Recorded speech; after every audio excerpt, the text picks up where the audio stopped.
Bonjour à toutes et à tous et bienvenue dans votre émission dédiée au cinéma de la chaîne Alter Ego. Aujourd'hui, nous rejoignons la scène fantasmagorique de Todd Phillips et de son adaptation singulière du Joker dans cette série cinématographique en 2 opus. Vous l'aurez compris, aujourd'hui nous parlerons de ce second opus qui a fait couler tellement d'encre. Je parle bien sûr de Joker Folie à 2 dans ses tournées.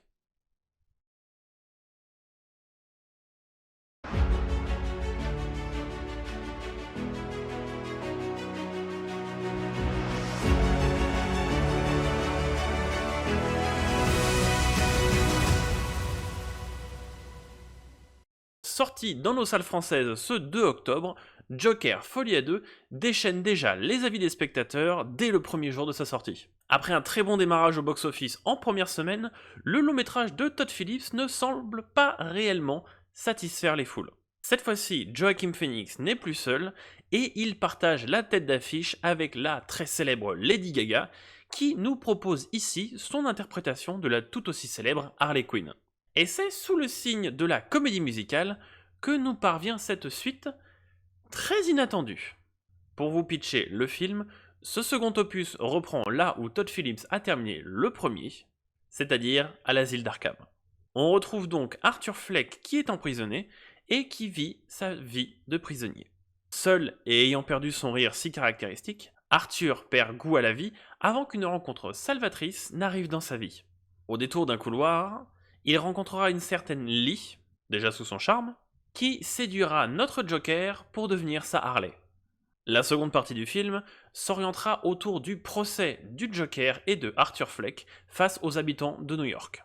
Tout ceci entrecoupé de nombreuses scènes musicales. Voilà donc ce qu'est Joker Folie à 2. Une suite aux antipodes du premier, autrefois adulée par la critique. Mais ici, changement total de stratégie. Todd Phillips veut faire une comédie musicale. Ce qui, sur le papier, n'est pas forcément une mauvaise idée. La musique peut être parfaitement adaptée au traitement de la folie latente d'un ou plusieurs personnages, réduisant le monde qui l'entoure à ce dont le personnage a le plus besoin. Un endroit calme, loin de la réalité, afin de penser les blessures et de se protéger. C'était d'ailleurs l'idée derrière la réalisation de mettre l'emphase sur ce monde imaginaire que se crée Arthur Fleck autour de lui pour se protéger de lui-même et du Joker.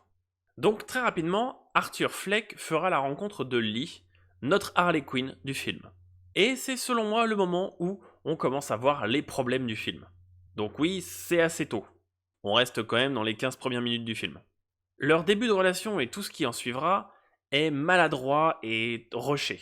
Malgré la solitude profonde du personnage, le premier opus l'avait laissé trahi par la vie et profondément blessé vis-à-vis de la confiance qu'il accordait aux autres. Notamment brisé par le présentateur télé Murray Franklin, qui, on le rappelle, était quand même incarné par Robert De Niro. C'est donc en moins de temps qu'il ne faut pour le dire que ce nouveau couple se forme.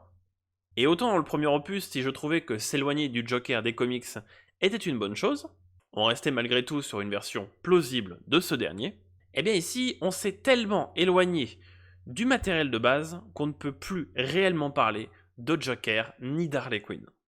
Tout ce qui faisait leur sel, leur intérêt et leur complexité a été mis totalement de côté pour ce film. C'est même pire que ça, puisque ici, contrairement aux comics, aux jeux vidéo ou même aux films, leur relation est totalement inversée. On se retrouve par moments avec un traitement de leur relation insipide frôlant la stupidité.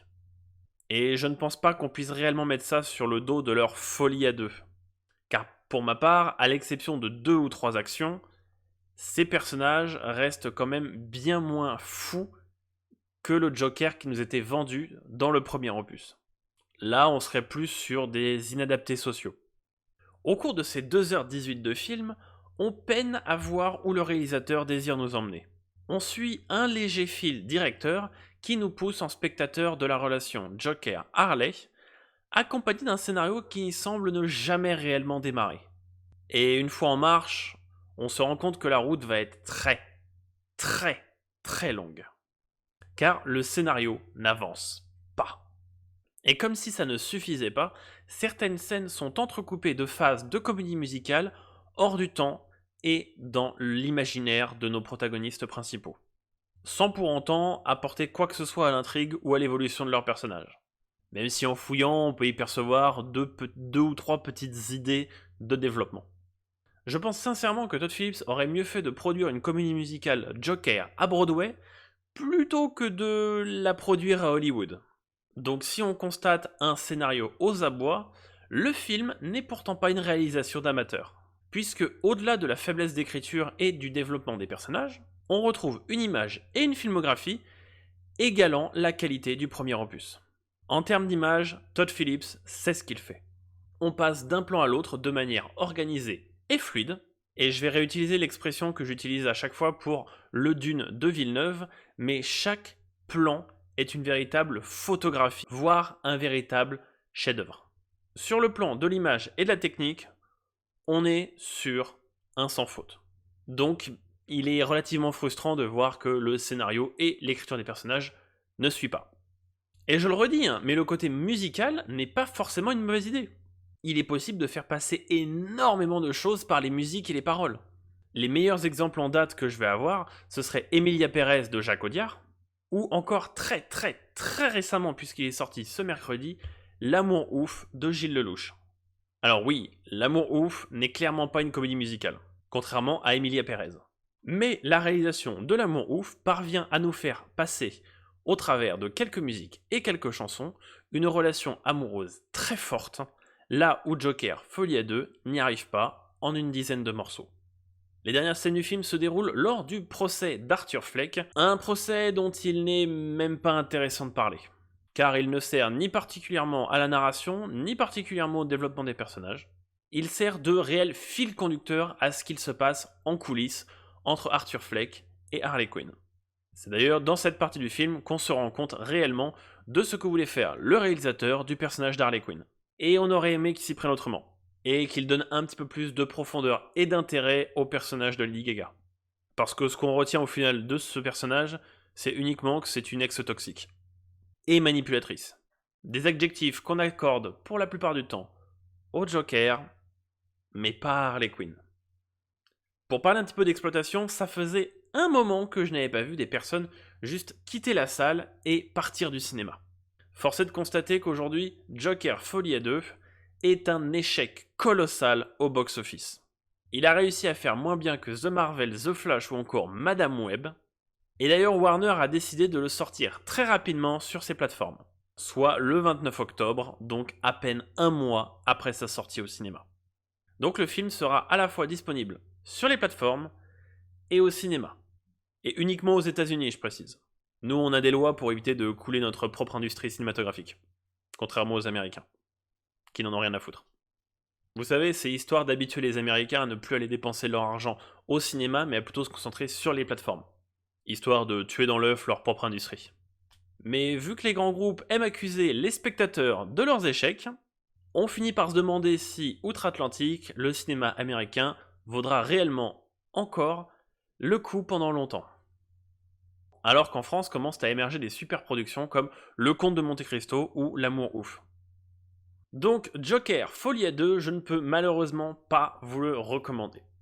Ce que je peux vous recommander par contre, c'est d'aller voir le premier Joker, qui lui, pour le coup, est une véritable pépite. Si vous avez été déçu et que vous cherchez un film dans le même style, mais mieux écrit et mieux réalisé, je vous conseille L'amour ouf de Gilles Lelouch, sorti ce mercredi 16 octobre au cinéma. Oui, je sais que j'en parle beaucoup et je ne suis pas du tout sponsorisé par Studio Canal ou par Gilles Lelouch. Même si j'avoue que j'aurais bien aimé. C'est surtout que j'ai vu le film le jour de sa sortie et honnêtement, j'ai vraiment bien kiffé. Merci à tous d'avoir regardé ou écouté ce nouvel épisode de C'est tourné. Désormais, on se retrouvera sur un rythme sporadique lorsque j'aurai des choses à dire sur un film en particulier.